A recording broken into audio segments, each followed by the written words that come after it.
Tonight, I want to talk about turn the devil's tap off. Look at somebody before you take your seat and tell them, turn the devil's tap off. You may be seated in the presence of the Lord.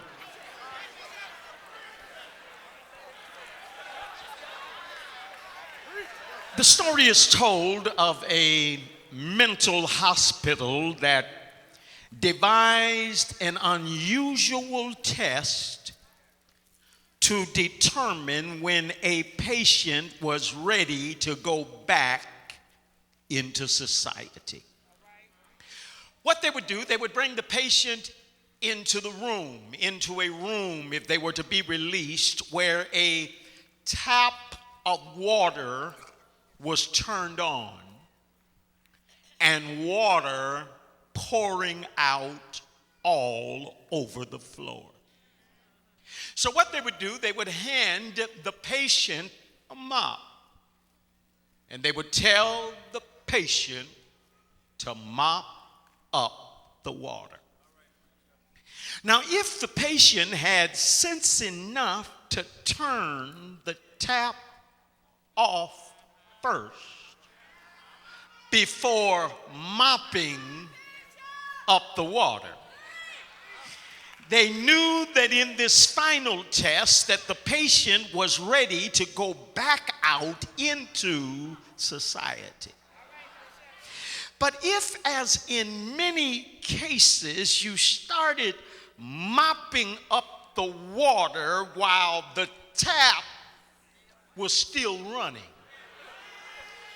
they knew that more treatment was needed. And the reason why more treatment was needed was because they knew that the patient had not yet learned how to process.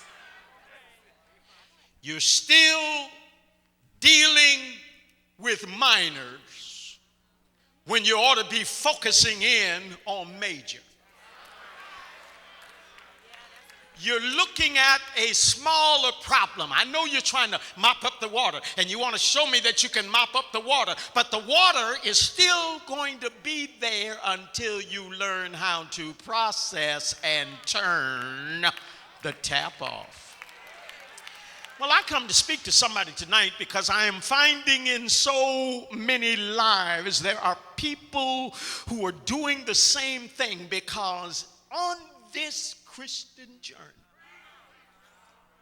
we are given a spiritual mop of truth. And because of this spiritual mop of truth, where we could really handle the messes that come into our lives, we are told to take authority over the mess. But what happens, because we try to clean up the mess with our mind, we try to clean up the mess with our ability, we try to clean up the mess with the flesh and leave the devil's tap running, we're finding that the mess is not being cleaned up. That's why the word of God is saying here, you got it mixed up. Some of you got it mixed up. We wrestle not against flesh and blood. I know it's a mess with flesh and blood, but that's not the real problem. The real problem is the devil's tap that is running, because we wrestle against principalities, against powers, against the rulers of the darkness of this world, against spiritual wickedness in high places. So what's happening, we come to church, we got our mop, I love the Lord and I'm faithful to church, but I'm still in the same old mess that I'm in because I'm trying to handle the mess all by myself. You know, I thank God we've come into a new month now, the 5th month, 2012. Many of us in January, we said Happy New Year. We was so glad to see 2011 go and 2012 come in, but still there's some people in the same mess.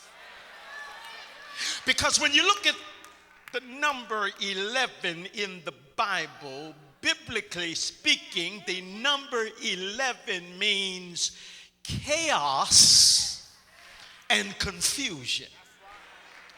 And if there's some honest people in this place, 2011, you were dealing with a lot of chaos. You were dealing with a lot of confusion because the number 11 was kicking in. But what did God do? He let you make it to 2012. 12 in the Bible means divine government. So I'm not being ruled by the flesh. I'm not being controlled by the flesh. But if 12 means divine government, that means he reigns. He rules. He's in charge. And all you got to do is let him be King of Kings and Lord of Lords. And this year, something's going to happen in your life. But first of all, you got to turn the devil's tap off. That's what he's telling you to do. First of all, stop getting mad at the flesh and turn the devil's tap off. You rolling your eyes as you walk in church and walking down the aisle. I can't stand him. I can't stand it. That ain't the main problem. It's the devil that is working inside of them. And we got to learn how to call some demons out. You got to learn how to call that devil out. I know where your tap is, devil. You in him right now. You in her right now. And sometime you got to turn that tap off in you.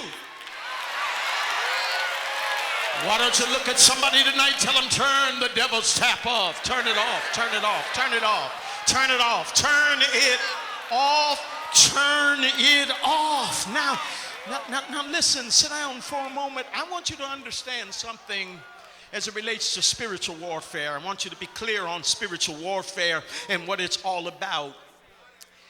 It is true, hear me good, that the devil can never, ever totally defeat a real child of God.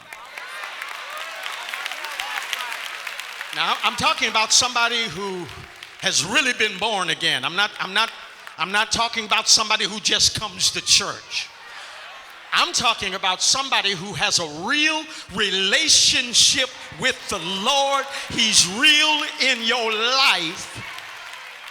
The devil can never, ever totally defeat you. Why?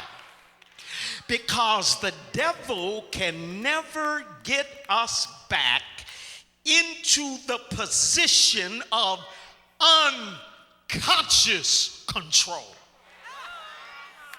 Before you met Jesus, there was unconscious control, so you thought you had to handle everything by yourself. You had to do everything by yourself, and you was dealing with self, and you would get disturbed with self. But when you met Jesus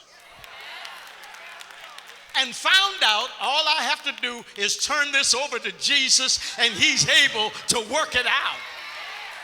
But then you run into a problem. You go back trying to handle something by yourself, and the devil is laughing at you because he's got the tap on. But I'm talking to somebody who really knows Jesus. It comes back to your mind. That's why the Bible says even to train up a child in the way they should go, and when they're old they will not depart from it. I don't care how they stray, they're going to remember, my mama told me about Jesus, my daddy told me about Jesus, I went to church and they told me about Jesus.